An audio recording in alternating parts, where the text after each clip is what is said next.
Good afternoon बच्चों। आज मैं आप लोगों को राजनीतिक विज्ञान भाग 2 का पार्ट 4 पढ़ाने जा रही हूँ, जिसका नाम भारत के विदेश संबंध है।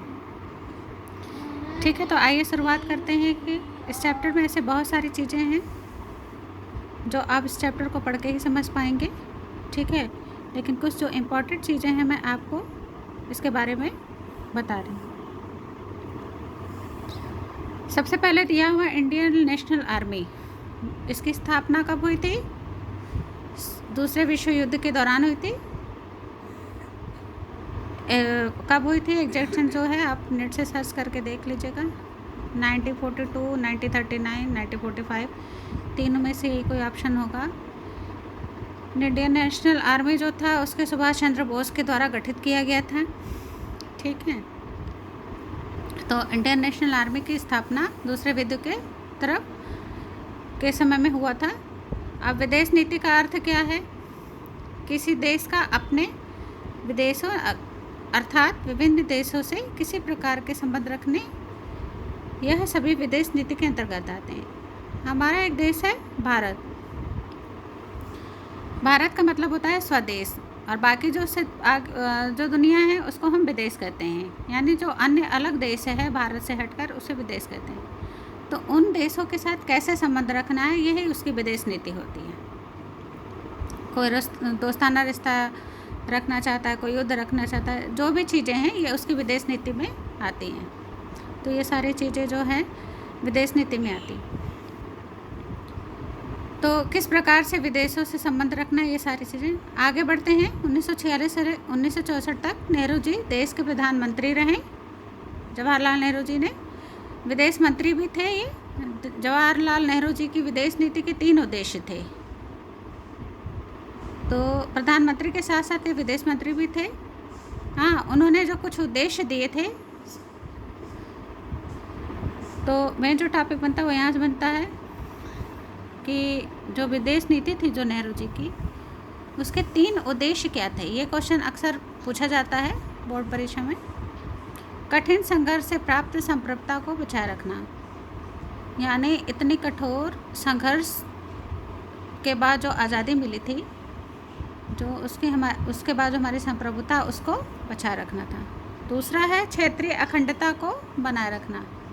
एक अखंड भारत का सपना था नेहरू जी का, और ये हर किसी का होता है कि देश हमेशा अखंड रहे, उसको कोई तोड़ ना सके।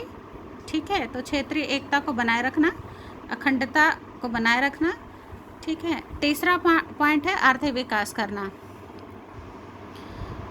तो देश में समस्याएं बहुत थी आज़ादी के बाद। ठीक है, तो आर्थिक विकास किस प्रकार से करना है और तेज़ी से आर्थिक विकास करना है। तो नेहरू जी ने इन उद्देश्यों को गुटनिरपेक्षता की नीति को अपनाकर पाना चाहते थे, और उसके द्वारा उन उद्देश्यों को प्राप्त करें, ये उनकी सोच थी। तो उस समय कुछ पार्टियां, समूह ऐसे थे जो ये कहते थे कि भारत को अमेरिका से ज़्यादा अच्छे संबंध रखने चाहिए, नज़दीकी बनानी चाहिए। ठीक है, सोवियत संघ के बजाय अमेरिका से अच्छे संबंध बनाने चाहिए, कुछ लोगों ने कहा था, जैसे डॉक्टर भीमराव अम्बेडकर, जो कि ये मानते थे कि अमेरिका से संबंध अच्छे बनाने चाहिए। और दूसरा थे जनसंघ स्वतंत्र पार्टी, वो भी चाहते थे कि अमेरिका से संबंध अच्छे हों। ठीक है, आगे बढ़ते हैं बच्चों। 1956 में ब्रिटेन ने सुएज नहर के मामले में मिस्र पर आक्रमण किया। भारत द्वारा इसका विरोध किया गया। तो इससे पहले हम बुक में दिखा देते हैं आपको, मतलब जो भी हैं। ठीक है, इसको आप समझ गए होंगे। INA का पूरा नाम क्या है? Indian National Army. Subhash Chandra Bose द्वारा गठित की गई थी दूसरे विश्व के दौरान। विदेश नीति क्या होती है कि किसी देश का अपने विदेशों से संबंध अच्छे रखना। नेहरू जी की विदेश नीति के 3 उद्देश्य थे, संप्रभुता को बचाए रखना, अखंडता को बचाए रखना और आर्थिक विकास करना। और नेहरू जी इन उद्देश्यों को गुटनिरपेक्षता की नीति के माध्यम से पाना चाहते थे।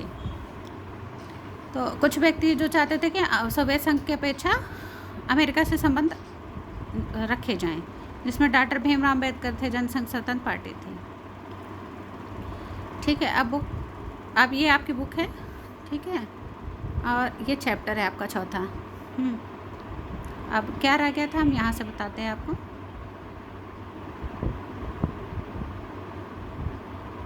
दो खेमों से दूरी, वही सारी चीज़ों बातें हैं जो बता रहे हैं आपको, पहले चैप्टर में बता चुके कि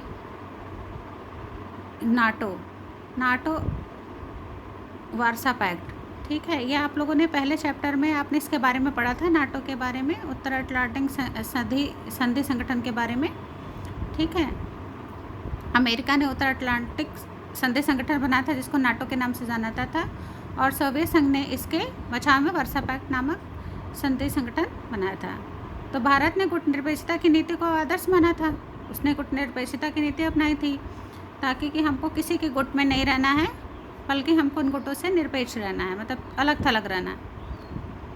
अब यहाँ दिक्कत क्या थी, 1956 में जब ब्रिटेन ने स्वेज नहर के मामले को लेकर मिस्र पर आक्रमण किया, तो भारत ने इस नौ औपनिवेशिक हमले के विरुद्ध विश्वव्यापी विरोध की अगुवाई की। भारत ने इसका विरोध कर दिया, लेकिन उसके साथ सोवियत संघ ने हंगरी पर भी आक्रमण कर दिया, लेकिन भारत ने सोवियत संघ के इस कदम को सार्वजनिक निंदा नहीं की।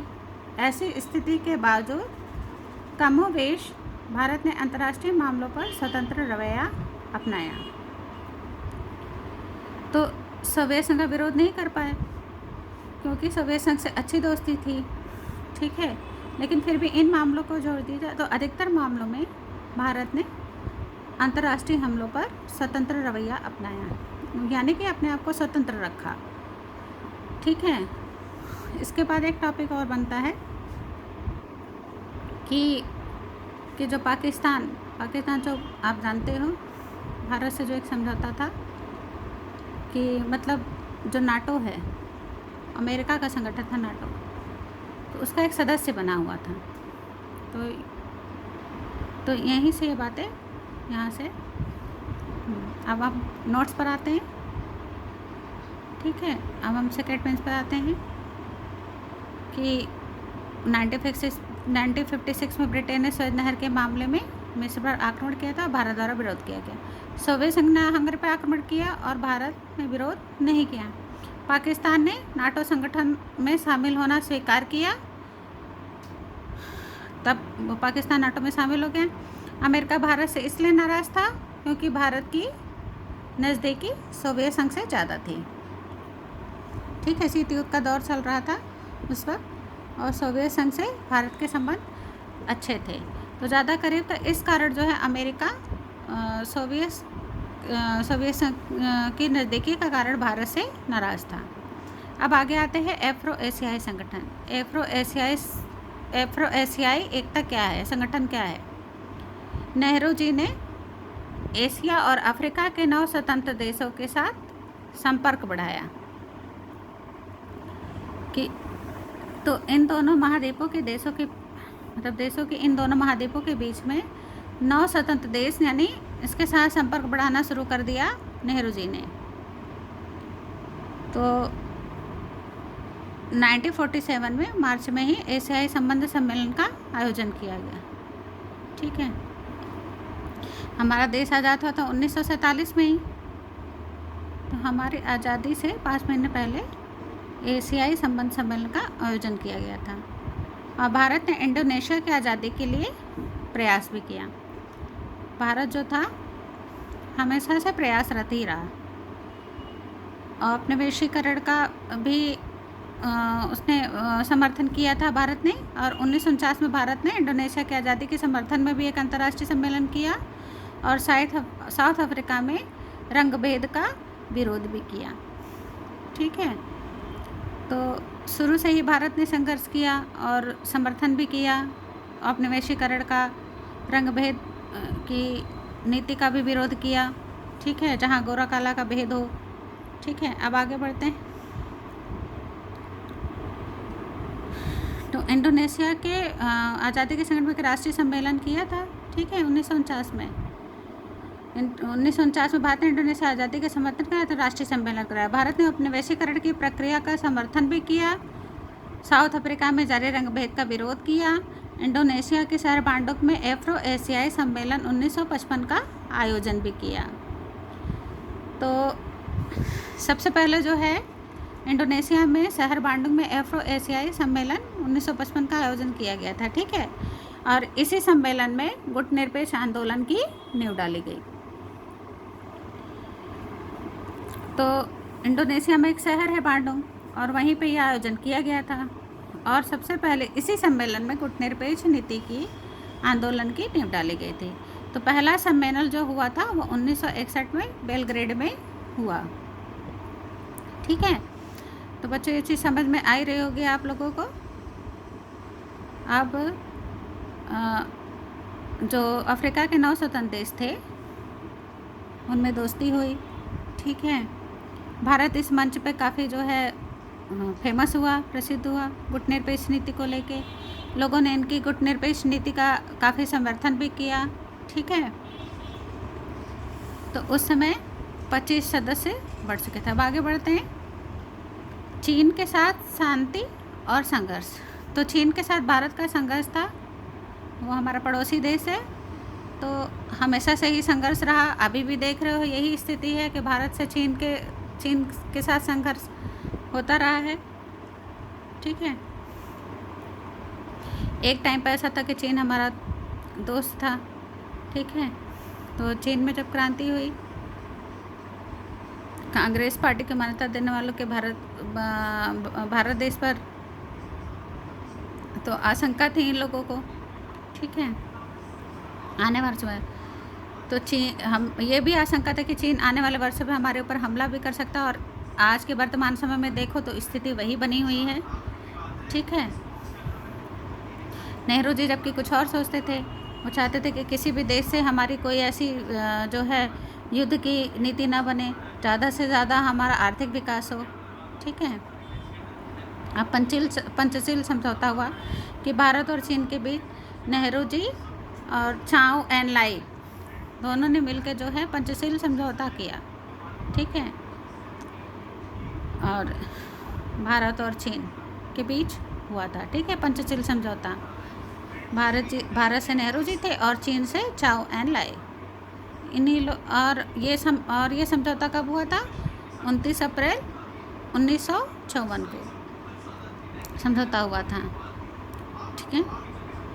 और नेहरू जी ने इस पर हस्ताक्षर कर दिए थे, ठीक है, इस पंचशील समझौते पर कि चाइना के साथ उनके संबंध कैसे होंगे। इस सम्मेलन में था क्या, इसमें क्या मतलब क्या रखा गया था, क्या कहा गया था कि ये पंचशील सिद्धांत जो है बीच में बनाए गए थे चीन के साथ। तो शांति और दोस्ताना का संबंध रखना, एक दूसरे के संप्रभुता का सम्मान करना, एक दूसरे के अंदरूनी मामलों में दखलंदाजी न करना।